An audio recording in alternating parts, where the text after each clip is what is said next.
Scatterbrain's channel, and we're playing Torrents of the Spellhoarder very soon. This video is to introduce ourselves and the story, and all of our kind players, April, Joe, John, and Tommy. I'm Gabor, your DM, and this is an adventure and a journey through the Kalhei Sea and below it. So we're going to post our videos twice a week for the first few weeks, and then probably once a week later on. And we would like to introduce the characters involved. So I would like to give the mic to April and to all of you to please introduce your characters, how they look, what their background is, what their motivations are, so our kind viewers can know more about them. Yeah, awesome. Oh, wow. First. Okay. So hello, I'm April. I am playing Mayra Deepscar of the Azure Abyss. She is a Triton, Paladin, Oath of the Open Seas. She is a follower of the Eternal Mother in her aspect as Kylie, the Goddess of Seas, who is found in every ninth wave, the one that crests highest and most powerfully. Mayra was born in the deep trenches of an undersea realm known as the Azure Abyss, which is located in the Sea of Tempest. And she comes from a long line of guardians. Her mother was a priestess, her father was a paladin. She inherited her sense for justice and quest to free others, as well as her Triton, Tide Cutter, from her paladin father. Let's see. She has a holy symbol. It is made from a lustrous silver with a bas-relief image of a cresting wave. The edge is rimmed in driftwood, and there is an etched inscription in primordial that says, "By the depths and winds, guide and guard." And the reverse side of her holy symbol is polished to a high sheen and can practically be used as a signal mirror.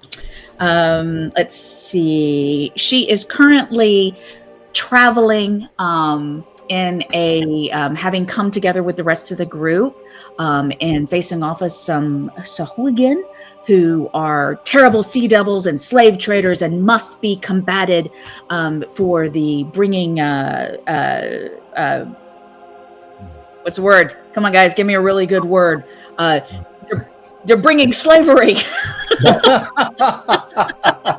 They're bringing trouble.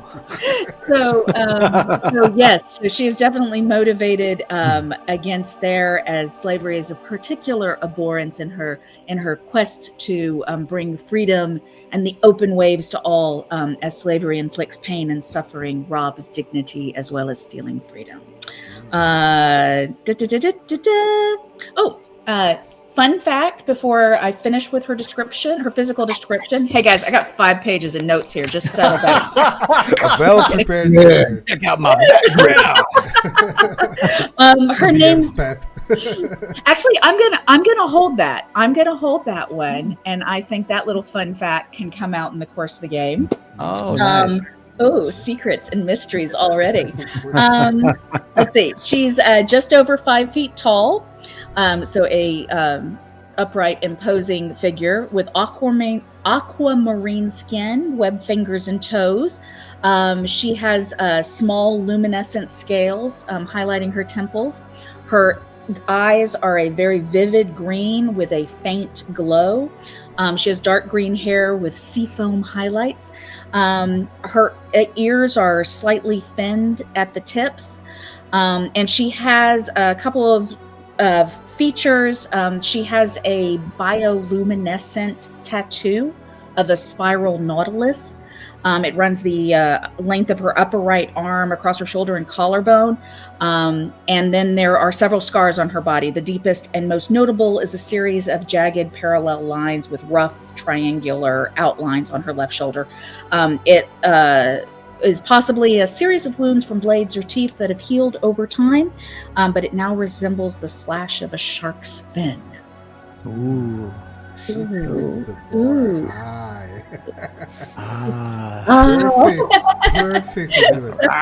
Thank you so much, April. We will get to your background story in a bit. I will summarize the background story and of course how it develops into our current situation. Also, a bit more about your demeanor or your, how you act, because you told me beforehand that she's not really fitted for the social how to put this expectations of overland. Right, yeah. And she's been topside, walking around with the surface dwellers, probably about 15 years at this point. So she's been quite a while, but she is still most of that time has been spent on ships out at the sea. So she tends to not. She's she's a Triton and a Paladin, which is a dangerous combination when it comes to this is what we're doing, and we're doing it now. And I said what I said. But also she has a little bit of a problem with the vernacular and colloquialisms and idioms and just things of the common tongue, because of course it's not her native tongue, and primordial is a very very, very different structure. Imagine the equivalent of trying to Okay. Well, let's see how Rax is. Hi, my name is Joe. I'll be playing Rax. He's a Worm Slayer Ranger, and Rax comes in at just under 6 feet. He's got the sturdy frame of a boxer, boasts very piercing amber eyes, a dark brown beard similar to my own, but with lots of beads all in it. One big huge bead right there. He's also got a lightning burn across part of his face. These are known as Lichtenberg figures, where the blood vessels like burst and rupture. So he's got some of that from a narrowly avoided death, which is great. He stands with an awful lot of confidence, and but he puts his boots up whenever he can. He's clad in dark hide pants. He's got a striking red dragon hide vest, but he wears no shirt underneath. He likes to walk around bare-chested, covered in tattoos on his chest and down his arms, some faded, some new. He also has a very pleasant smell. When people are near him, he takes good care of his beard. He puts a lot of exotic oils. Rax likes the finer things, although he did not grow up with them. And he's also known to do a bit of sleight of hand. In fact, look at what you have behind your ear. All right. He grew up in Drail and the city of the Brine Coast and doing work, and eventually found himself in the company of a bard. And after a long night of drinking, they decided, let's get famous. So they went out and joined a quest to destroy a dragon, to kill a dragon that was kind of harming an area. Took the dragon down. Bard wrote a book about it, and the book was a huge hit. Rax became super famous, went out in the world to go spread his fame, signed a lot of books, get paid to do speaking appearances, and occasionally, when he has to, go hunt down a dragon. And I'll let you talk about where we picked up and came together. Yeah, sure. So, Cole. What should we know about Cole? Excellent. Well, I'm John, and I'll be playing Cole. The hair of John does change from episode to episode due to time differences. But Cole's a turtle. He is a big boy, not size-wise, but weight-wise compared to Mayra and Rax, not compared to our other member that will introduce himself later. But he stands somewhere in between. Over 300 pounds, big old shell, kind of when he's not in combat mode, a little bit of a waddle, a little bit back and forth, but when he's in go mode, he can run, he can keep up with everybody. Kind of a grump face, just like this, but when he wants the smile, he brings it. Just delightful, and he forgets to smile sometimes, likes to sneak into make friends with the cook, or the not so famous bard. He wears a harness for his sentinel shield and his crystal blade, couple little pouches for this and that, and he's trying real hard and doing terrible at learning a little bone flute, but he doesn't get it. The claws get in the way. I don't know. And his big thing is he's a fighter that is an Echo Knight. within his clan, kingdom, empire that he is the prince of, in Thalandala. Still learning phrases. Thalandar. He's prince, and part of the prince is to go out in the world and make a reputation, make some contacts, make some names, get some names, and coming alongside his allies, it's brought an opportunity for that, and he looks to explore that more. His main echo ability is that his clans people are the echoes. They summon and help each other in the combat. So the echo will be a brother, a sister, a far cousin, an elder of the community that gets to check in and help out. Sometimes they can be a little funny. Sometimes they can be way too serious. But it brings some goodness and gladness to his heart that he can still see his family, even though they're so far away across the ocean. That's awesome. Yeah. Thank you, John. Let's not forget the signals he makes, because those are signature features. Yes. Of so, code. John, in researching, and I'm not a voice person, like I can mimic, but I can't do accents or this and that. So I'm like, what does a turtle make when this and that? So turtles click sometimes when they're happy. So when, of course, Ko is happy, will click, and he will click throughout, because he's happy, and when we're happy, we make happy noises. Exactly. So we're going to try to come up with more and more to help you with these signals and voices and turtle sounds. Oh yeah, and he does hiss. He will hiss when he's mad. It's not like a scream or yell. It's a, he'll let that out, because he does have a more barbaric side that he will bring to the battlefield for sure. Yeah. We need to get you a shirt, John, that just says click, click, click, click, click, click, click, click, click, click. Just like with different fonts and different sizes all the way down. It's in the workshop. I love it. Okay, so Tommy, hi everybody. Dear brother and co-DM, plays Ferromalars. The other half of the Elder Cortex. Exactly, who also wrote this book.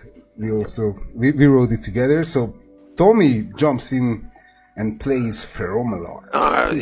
Playing Ferromalars, or Lars for short. A young bronze dragon ranger, so just one level ranger, but that's a ranger already. Yeah. with the Outlander Wonder background. So basically a young bronze dragon driven by wanderlust. Young for bronze dragon is 72 years old, so still young, still a ways to go until thousands of years. Weighing in at around a ton and 9 feet tall, with turquoise eyes and of course shiny bronze scales. Lars is a coastal dragon, so a very adept coastal hunter as a ranger. So that's the terrain, of course, that I chose. And it always smells like the spray of the briny sea, and loves to swim and dive into the water and then fly out.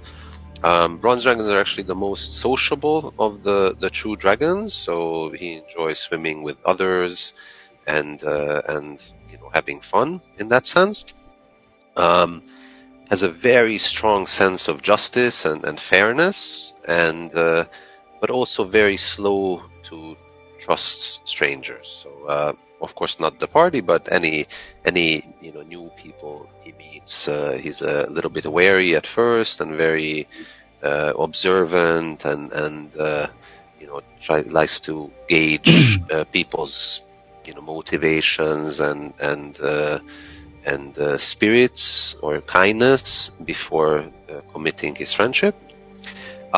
In terms of abilities, pretty basic.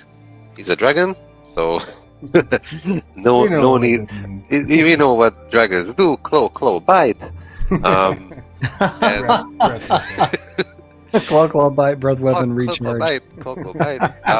Person's tail, sweep. Yeah, sweep. Not sweep yet, unfortunately, or wing thrust at this point. But but which could be very useful in an underwater adventure. Of course, bronze dragons are amphibious. They do have a pretty high swim speed and really good perception skills, and blind sight, which might be very useful, in dark conditions. It will be. Oh, sure. And I can't wait to use the repulsion breath of the bronze dragon, which is going to be super cool in some situations. In terms of background, he hatched and grew up in an oasis among sand elves in Talendar near the coast. Doesn't know the parents, so the elves found the egg, in a cave on the coast, and kind of tended it and nurtured it, and he grew up with elves as his family, and then unfortunately he was where our friendship began, which Gabor will get to in a second. He was captured and tortured by a black dragon, and Sahuagin, it's Sahuagin kind of slaves or minions, before being rescued. And the main motivation Lars has is he's heard some tales of an ancient bronze dragon, which is of course pretty rare to have an ancient, named Sraimus Dirjan, who lives in the Kalhe Sea, and he wishes to find her and ask about his parents, to know about the parents. And in terms of character development, Lars is going to take a couple levels in Deep Sea Stalker Archetype, which is our own creation. Nice. In the book, which has some underwater boosts and an underwater favored enemy. So basically, any creature with a swim speed is going to be his favored enemy. In trouble. They are going to. Nice. So, Nice. That comes full circle. And let me tell you, let me spin a tale. This is your background, and we'll get to where we're at now. Tommy, please prepare what you need to read when you get there. Thank you. So, what brought you together was a threat to Cole's kingdom, Cole's father's kingdom, the kingdom of Cole's prince. This turtle kingdom came under attack by none other than Unthar Pratrastir, the black dragon whose name I'm not going to say the same twice. This black dragon amassed an army of Sahurgin from the sea and just wanted to wipe out Cole's father and everything he was and he ruled over because of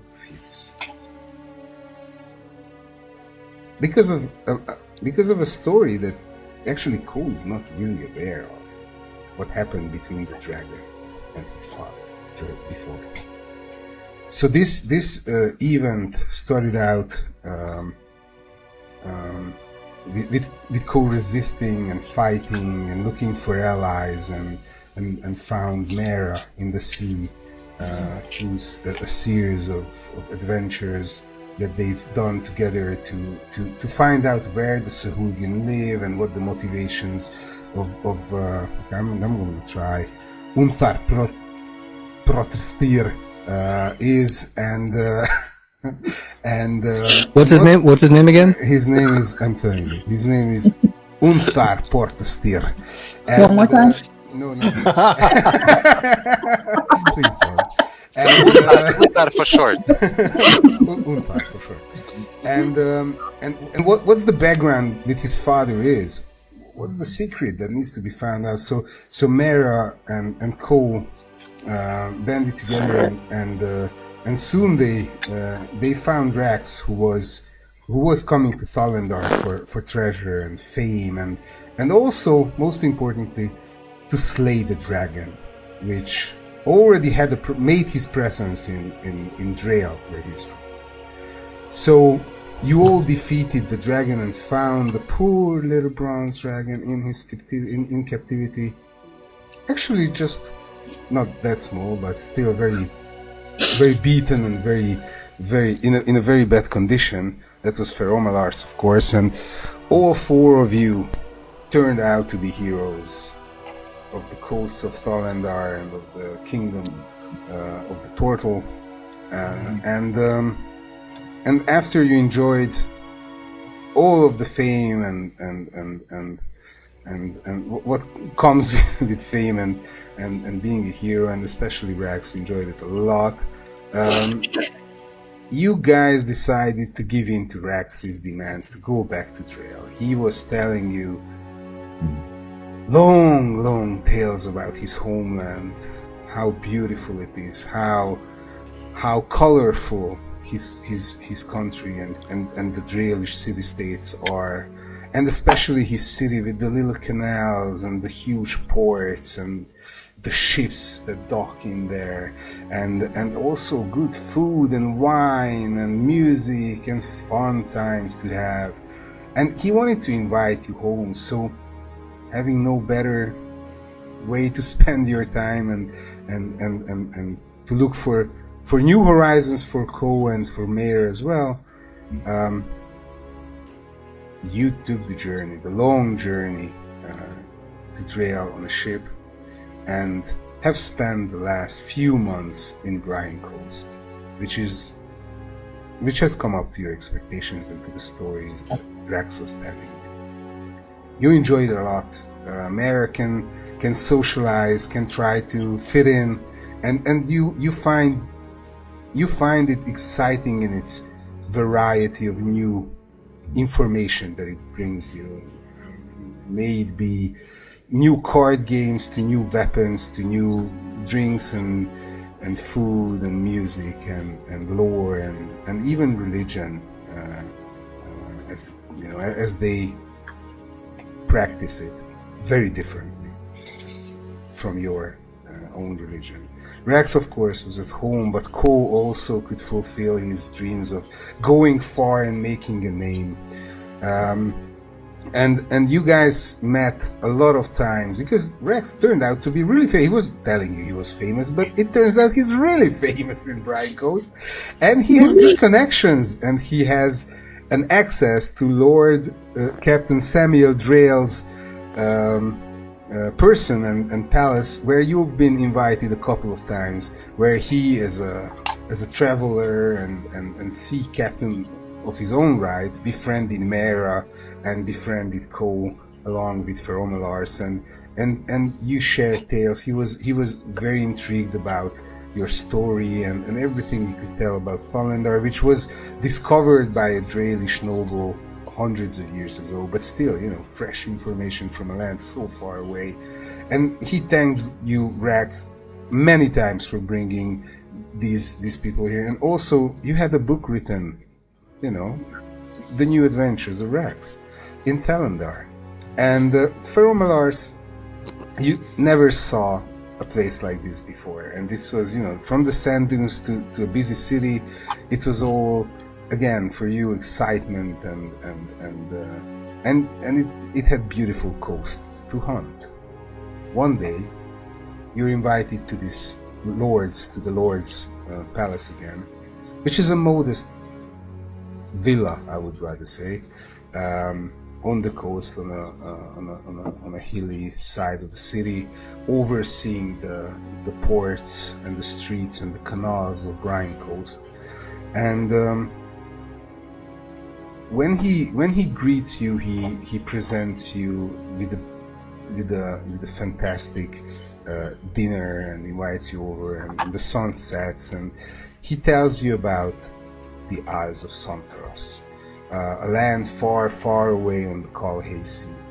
And he tells you about a certain captain who just arrived on his ship, the Sadic Contessa, Captain Gix Short Pebble, a halfling who traveled this distance between Santaros and Brine Coast quite a few times already, who has delivered amongst many things, because he says, Leor says, that he has his fingers into everything, but he delivers a particular letter which he presents to you and puts it on the table, which I would like to ask Tommy to read.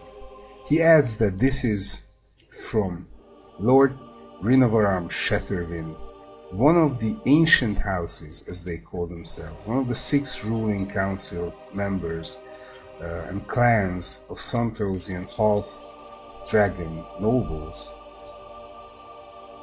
He doesn't know its contents. It's all rolled up and sealed but he says that these very reserved and isolated nobles who not really care about the outside world, it's mostly us going to them than them coming to us. Very, very rare occasion that he has actually never heard of any occasion like this, that they actually address someone here. And Rex, it means you're famous continent-wise. And he hands this letter to you, which Tommy will read in a moment. Sure. So, highly esteemed hero, I, Lord Rinavaram of the ancient clan Shatterwind, ruler of clan Shatterwind, son of Lord Valsorlax Shatterwind, one seated on the Scaled Council, am raising my quill to express my recognition and respect with regards to the heroic deeds that you have achieved. News of your actions has reached my noble self, and I am hereby saluting your success and honoring your great skills. Concerning the above, I am writing to inform you about the grave situation unfolding in my homeland, the Isles of Centros, and my noble estate. Foul discord has befallen the highly esteemed Scaled Council, the sovereign authority of our noble domain. Our Council of Ancient Lords is unable to achieve unity on the question of a Sahuagin invasion that is, in my noble opinion, threatening our land and our society as a whole. Their sheer number, their overflowing force swarming from the sea under the night skies, and the fact that they invade from several locations are more than alarming and should require serious consideration and a firm response. According to our laws and traditions, the Scaled Council consigns the duty of territorial defenses to the noble clan closest to the threat source, including mine and a few others. While my noble clan stands ready to commit to a collective war against the hordes of sea devils, other clans are unconcerned with the looming invasion or restrained in their response to protect the Isles besides their immediate personal interests. I hereby declare you as my allies and cordially invite you to my residence at the Seat of Scales, where we shall confabulate and you shall decide if you are willing to advocate my demands at the Scaled Council. I shall return from my research at the western shores of the Gullet for the annual chase of dragons, and we shall break bread over exchanges of wisdom. You will have the opportunity to lend your experience and share your revelations about waging such a war. Your presence might convince the neutral elements of the Scaled Council about the necessity of action, and hopefully it will also raise the attention of all opposing clans.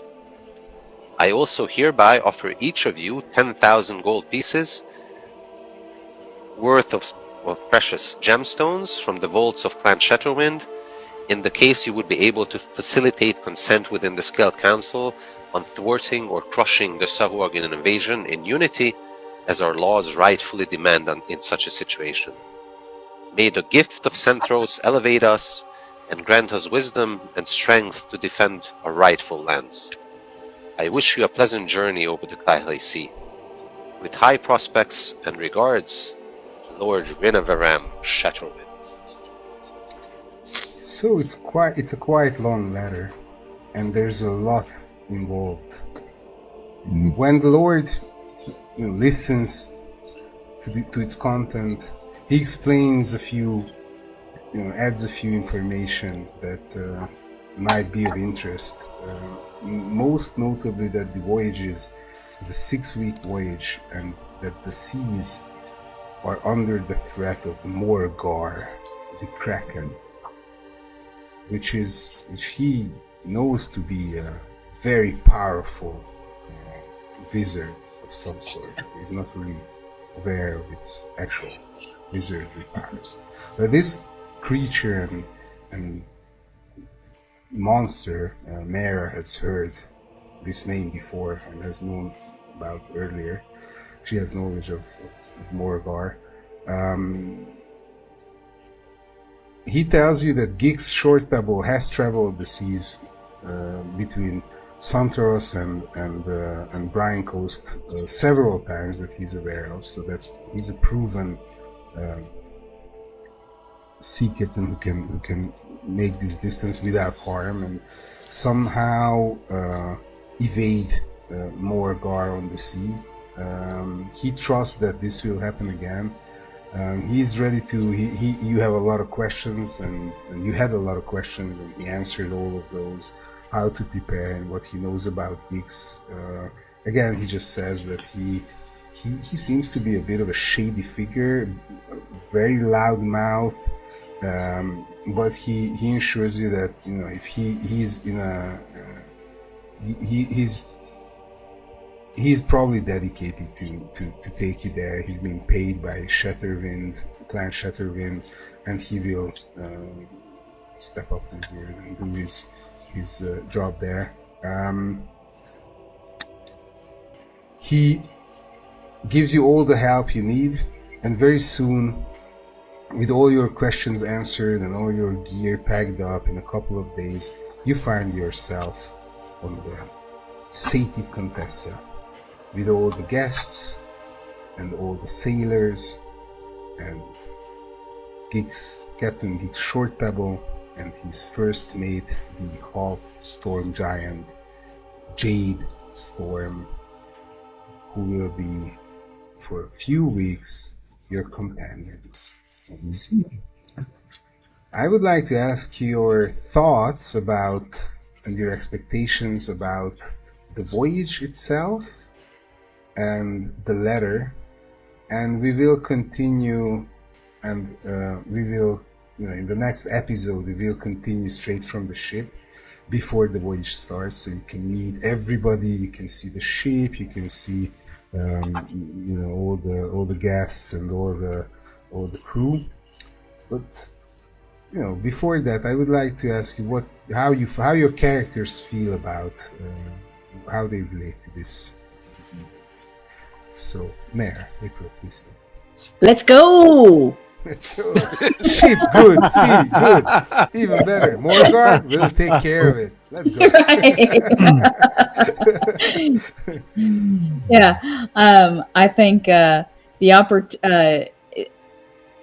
one probably had her at Sahu again and invading force, but also Xantros and all of them. What's to be learned there, and it's a very secluded place that she's certainly never been to and never gotten the opportunity to see. So there's that. Oh yeah. Oh, and you just threw Morgar into the mix. What? It's it's time to bring the righteous.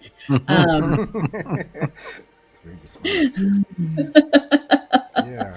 All right. So, how does Rax feel about all this? Yeah, I think Rax is very used to traveling alone at this point. He is not used to working in a group. He's very much, I think, to the point where once it becomes a group effort, he goes, "Now it sounds like you've all got this figured out. I'm going to take a hike. You don't need me anymore." But he's invested because they're going to hire him. And I think in his mind, he's like, "Oh, this is a consultation job. All I got to do is show up, talk about some stuff, pitch some ideas, tell a few stories of things I've heard, get paid this 10,000 gold, and I'm out of there." Like, he sees it as, I don't need to stick around to see if it works. I just need to show up and give a few ideas. It'll work. It's going to be great. So he's excited about that. But that's a long trip, and a lot can happen between here and there. So I think he's a little nervous about having to be with a group for so long and getting to know them. And, he's one of these people that he feels very confident at a distance, but the longer you stand close to Rax and the longer you get to know him, you start to see a lot of cracks and all that. So he's excited and nervous at the same time. Thank you. We will see what happens. So, how does Cole relate to this? Ko is shocked by Mayra's so quick to say yes. He was going to say yes quickly, but oh my goodness, Mayra says yes quickly. In the scenario, he probably would have been saying yes, but still filling his belly with some snacks. It's just like, wait, I can make contacts that my father doesn't have. I can make a good amount of money and reputation in a whole new area, and do good. Like this is the winning play. But having been in enough adventures, like where's it going to go squirrely? where is it going to go? Like the plan's too good. Where's the monkey wrench already in it? Not knowing, but just that daunting. It seems too simple. Too easy. It's Too easy. Too easy. It's never that simple. It's a consultation job. Yes, Rax. Right, Rax. You're right. It's just a consultation job. We might have a little fighting and show off a bit, but yeah, consultation. You're right. We will consult them with our, with our justice and our steel. Tommy, you have any Lars is of course super excited. A chance to wander the seas and it is kind of home, terrain basically. So there's many coasts, hopefully, and a chance to maybe find Sarai Muzdirjan, whose name I etched it. Sarai Muzdirjan. This one I love these names. I love it. I love it so much. So that's a great chance, and and Centros is known to be a pilgrimage site for dragons, for true dragons. Who wish to pay homage to the primordial Fey dragon Centros, and it's a legendary land. So whose body formed the land, the isles. Who the islands are, formed from his bones and his body. So, and his essence runs through the land. So that's a very kind of holy place or legendary place for dragons to visit. So it's, in a nutshell, that's a great trip. So soon you're pegged, and soon you find yourself on the ship. There are a bit of dark thoughts, especially for Mare, when you learn that these hawk dragons on Santaros are slavers of the worst kind. There's Morgar, there are Santarosians, and there is a very, very long story to tell, which we will start very soon. So I would like to thank everyone for watching this first Session 0 episode. I would like to thank you all, April, Joe, John, and Tommy, for being here with us. I would like everybody to please join us here. Subscribe and like and comment if you'd like. Follow us for this journey, which is going to be a long one. And also come to our Discord if you have the time. Hop in. There are lots of us there, all of the fans, talking about their stories, their versions of the stories, adding content, fan maps, and printouts of maps, and all kinds of goofy stuff that's going on there. We would love to see you there. And please join us next time for the first real episode where we start the adventure. Thank you so much for being with us. See you soon. See you guys. Ciao. Bye. Ciao, ciao.